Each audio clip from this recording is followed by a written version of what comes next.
Hey, welcome to this week five edition of Inside the Zone. Literally, because you're only guaranteed one game in the postseason. After this Friday night, half of our teams are going to be half done. Yes. Which is weird. Is it amazing that we're here at this point? Did you think we'd be here at this point? We talked a little bit about it last week. I thought week 4, week 5 would be that oh crap time, and here and there some isolated incidents, but overall we're holding it together. Yeah, teams have been affected, and you kind of don't know until every Friday if everybody's going to have all the bullets in their holster, if you will. We found out Homestead late. We found out on Thursday that Chad Zolman wasn't going to be out there. He wasn't out there all week for practice, but it didn't seem to hurt the Homestead Spartans all that much. Sean Harkness, now 3-0 as the interim head coach for the Spartans. Something going well as far as Homestead. How shocked were you at the outcome of that? Because as we talked about last week, because of that week 1 loss to Northrop, even though Homestead didn't have the full contingent of players out there on the field, we still kind of overlooked Homestead a little bit. A lot of seniors had graduated. Right. They already had one loss, but should we have been surprised or should we have not been surprised? What's your takeaway from that? No, I don't think so. I think it was expected. You know, so many people look at that week 1 game and say, well, yeah, they were missing people, but Dwenger at times has been missing some players. Every team here and there has been missing some guys, and some programs are missing coaches, which adds Zolman out. But, you can see each and every week the development, particularly of Evan Ormsby, made some big throws on Friday night. Also missed some guys, but you can start to see the consistency out of him that Homestead needs to keep defenses honest with Braden Hardwick at running back. And that defense, as advertised, comes up big, stops Brendan Lytle and that two-point conversion try, which Coach Jason Garrett said, we left it up to the kids. We came after we scored that touchdown and said, what do you want to do? The guys wanted to go for 2, and they did. Came up just short. Yeah, and when you look at that big offensive line, you got Vinny Fiacable and company to run behind. It's hard to fault that because you think, man, we're going to push them, we're going to get it. But that's football, and that's how the cookie crumbles, if you will. The big question now is how much does that affect the SAC title race? Because we all had it. I think heading into last week, it was going to come down to this week's game, which is now going to be on a Saturday. Saturday night. Tell me a little bit about that, and then tell me how you think last week's games and outcomes are going to affect the way the SAC race plays going forward. Bishop Dwenger and Carroll was originally going to be at Lucas Oil Stadium, part of a doubleheader on Saturday. With COVID, that has now been nixed. No games at Lucas Oil this year, so they move it back to Fort Wayne. It will be played at Carroll. Didn't move it to Friday night because the officials had already been assigned. Some of those will surely work games on Friday nights due to the shortage of officials. So to keep the schedule good for the officiating crew, we played Saturday night under the lights at Carroll. And we saw that happen a couple years ago when Homestead and Snyder, Jaya Wright and all those guys played down at Lucas Oil Stadium. It was an electric atmosphere. It was a great time, and our guy at the time, Andy McDonald, was there. He couldn't say enough good things about it. They were trying to do that again this year, and unfortunately, as it has, COVID has gotten in the way. How important is that Dwenger game at Carroll? Because it was the game we had circled before last week, and now it's even more important. You can't afford, if you're the Bishop Dwenger Saints, to get a head-to-head loss against a team like Carroll. Well, if everything goes according to chalk, as they say in the NCAA tournament, which hopefully we have that next year, and I'm sure Wayne is hoping to as well to have the tournament. But if things go to chalk, you look at, okay, if Carroll wins, they will sit atop the conference, and you would look at Carroll Homestead game as being that de facto SAC championship game. That will be in October. Yes. If Dwenger wins, then all of a sudden you have 3 teams up there with 1 loss. And then everything kind of gets jumbled, and you say, okay, are we still looking at Carroll Homestead as a tiebreaker? What if Dwenger can win out? So it adds a little bit more intrigue for other games. So a lot on the line for sure for a week 5 game. This is a game I really like because Northrop, Concordia's back, baby. Yeah, baby. Brandon Davis back in the seat. Brandon Davis is back. They were missing, 5-6 starters there. Didn't look so great, but learning experience for the future for some of the young guys at Concordia. But now they're going to have hopefully the full contingent on Friday night. And Concordia, when they've got all their weapons, they're a pretty solid football team. Even though you're talking about a 3A team in the SAC, Tim Manigal's got something good going on, and obviously we've seen Northrop on the way up as far as the SAC goes.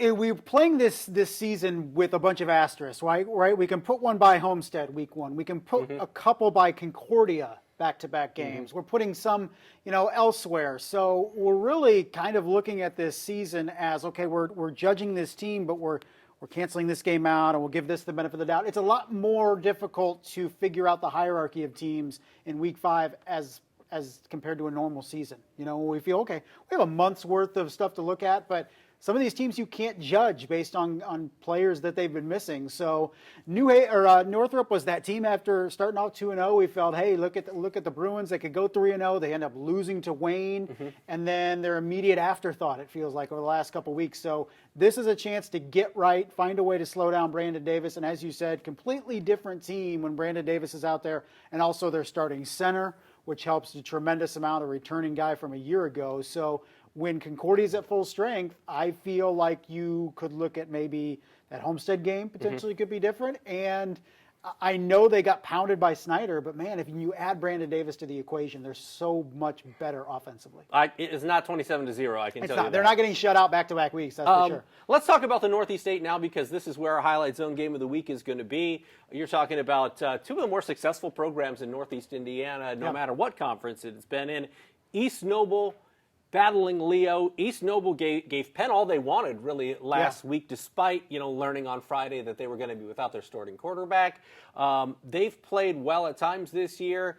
Rowan Zolman, they're dealing with a lot of injuries and a lot of question marks, if you will, going forward. Meanwhile, Leo kind of felt like that win against New Haven separated themselves from the 1, 2, and 3 as far as the Northeast 8 standings go. How do you see this one playing out? Because it's our game of the week. Yeah, and it's an easy choice. We've kind of circled this game since the beginning of the season, feeling like it would go a long way towards deciding the Northeast 8, and it's a position to do just that. Watching East Noble last week, how about Cole Schupbach coming, finds out at 2 o'clock in the afternoon on Friday that he's going to be the starting quarterback in place of Dalton Stinson, who was sick, and he comes in and then leads East Noble down the field to score in their opening possession. Ran in for a touchdown late in that game, ran in the 2-point conversion to tie it. Ron Paulus III finds his running back for a long touchdown in what ended up being the winning score for Penn with 37 seconds to go. But Coach Amstutz after that game said, we're going to win a game later in the year because of this loss. And it could come as soon as this week because they've seen the benchmark of what they need to be a successful program this season. But Leo, too, has seen that. Playing Mooresville, I think that's helped them tremendously to prepare for last week and probably this week as well. But is this the week where we see Jackson Barber having to make some plays for Leo? He's been capable of doing that. We've seen it in the past. We saw it a little bit last week. But by and large, Caden Miller in that running attack has led the way. I don't think they're going to be able to run the ball as effectively against East Noble on Friday. Yeah, that was going to play into my next question is what is the key? You think it's that Leo offense being a little more versatile against East Noble's defense as it is. What about the East Noble offense? I mean, if Stinson's back, that certainly changes things. Yeah. It doesn't look like Zolman's going to be back for a little while. So obviously Justin Marcellus takes an even larger role in the running game. And as you mentioned, they went down against Penn, scored on the first drive. It was Justin Marcellus in the running game that did that. That's a good matchup, too, because regardless of the quarterback for East Noble, you feel like, man, that Leo defense that grew up a lot last year playing a lot of young guys and just smothered New Haven last week on the turf at New Haven. You feel, is this a personnel group that can slow down Justin Marcellus and the quarterback if it's Cole or Dalton? And you feel like with Rowan Zolman still out likely, that's a big plus for Leo. So when you look at that matchup, it could come down to the guys up front. Guys like Chris Hood on offense for Leo, Landon Livingston with the big interception last week for Leo. So strength against strength. I see both of those offensive and defensive units for both teams could steal the show, and I feel like this one comes down to a late score either way. As far as the rest of the Northeast 8 goes, I know Brett Fox has a bone to pick with you. You knew we were going to get to it. Greg Bolt is not a fan of Justin Kenny, let me tell you what. No, but he is a fan of scoring touchdowns, and, he's a bigger guy than you think. Yeah. And I know the question, though, is going to be about the competition because Columbia City, as always, their schedule is backloaded. We've talked about it. Last week. We talked about it many times. Yeah. But I saw him in person Friday night, and I love the field. If you've been out beautiful. there, it's fantastic. Yeah. I was impressed with Greg Bolt and his decision making and his ability to run the football. He really is a true dual threat quarterback. He absolutely is. And when you talk about best quarterbacks in the area in terms of the size for the next level, Greg Bolt checks all those boxes, right? At 6'4", 6'5", he's beefy, carries himself a little over 200 pounds. he's the guy when you look at, okay, who could be a Division I quarterback stature-wise. Greg Bolt fits that mold, as opposed to Jeff Becker, as opposed to Deuce Taylor, who are a little smaller, and they're going to have to make up for their lack of size in other areas, which they're fully capable of doing.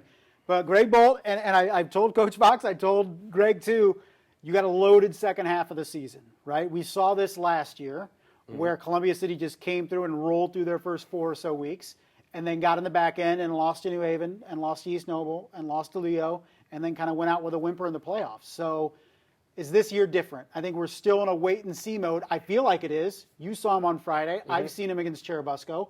Feel like it's a better team. But until we see them against the best the NE has to offer, it's tough to put them and Greg Bolt in that conversation. There you go, Brett Fox. And my phone is probably lighting up right now. Bam! If this was live, we'd have calls. I want to talk about the ACAC because it's going to take center stage next Friday night. In the last few years, it has come down to Adams Central versus South Adams. They will be playing in Week 6. Yep. However, in Week 5, South Adams has Monroe Central. You're talking about, I think they slid right into the 10th spot, at least in the coaches' rankings of the top 10 for 1A. And then Adams Central is going to be at Heritage. Adams Central kind of getting things ready. We know Heritage is on the way up, but Adams Central will be a favorite in that game. What do these teams need to do getting ready for that game? Because, again, when you take a look at the hierarchy of that conference, it's 1A and 1B, or it's 1 and 2, and then there's a big and drop everybody off. else. I mean, there's 1 and 2, a big drop off to 3 with Bluffton, and then a big drop after Bluffton, right, to everybody else.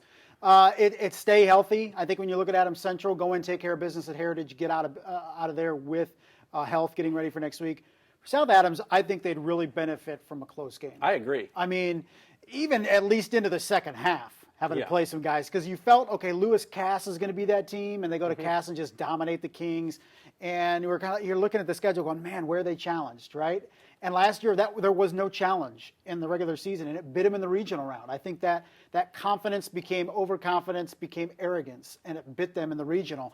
And I feel like this is a different football team in terms of staying grounded, but they're kids, they're human beings. If you continue to dominate play week after week, you're going to start believing in the hype. And then 2, you're going to get into a game at some point where you're going to have to play 4 tough quarters. Yeah. And if you're only playing 2 quarters all the time, you're not physically ready to play 4 quarters. We kind of see that a lot with Homestead basketball on the girls' side. And people would be upset with Coach Parker when starters are in the 3rd and 4th quarter at times. And he's like, look, he's got to play these girls. And you're going to see that, I think, later in the season with South Adams if they don't start having some of these long games, 4-quarter games, because these guys have to play 4 quarters to get ready for the postseason. I mean, their defense has allowed 2 touchdowns so far this year. Yeah. Their defense has scored 3 touchdowns. Fumbles and pick sixes and all like that. Their defense is outscoring the other team's offense, which is scary. It says a lot about South Adams, but it also says, hey, man, these games haven't been close. And like you said, they're going to benefit from that in the long run. Speaking of teams that have blown teams out, Eastside's performance last week, another shutout for the Eastside Blazers defense.